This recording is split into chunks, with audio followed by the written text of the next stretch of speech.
Nagsimula sa good morning classmate, natapos sa goodbye classmate. Sa halos ilang buwan natin pagsasama, marami tayong mga naiwan na masasayang alaala. Tulad na lamang kung paano tayo nagkakilala at kung paano tayo nagturingang isang pamilya. Noong una, napuno ako sa takot at kaba kasi natatakot ako na baka ako'y kakaiba, lalo pat wala akong kakilala. Pero sa pagdaan ng ilang araw, unti-unti kong natatanaw na ang tayo ay nagkakaisa at naging isang pamilya. Classmate, salamat sa bawat tawa, sa bawat kopya, sa bawat bully, at sa bawat alaala na ngayon ay natapos na. Sa bawat kwentuhan na punong-puno ng kalokohan ay nabuo ng ating samahan na malabo kong makalimutan.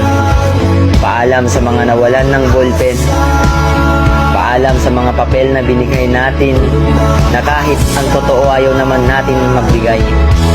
Paalam sa mga chicherya na baon ng isa pero pagkain ng buong barkada. Paalam sa ating mga kwento na hanggang sa alaala na lang natin mabubuo. Paalam rin sa mga mahal natin na guro, salamat sa inyong mga itinuro.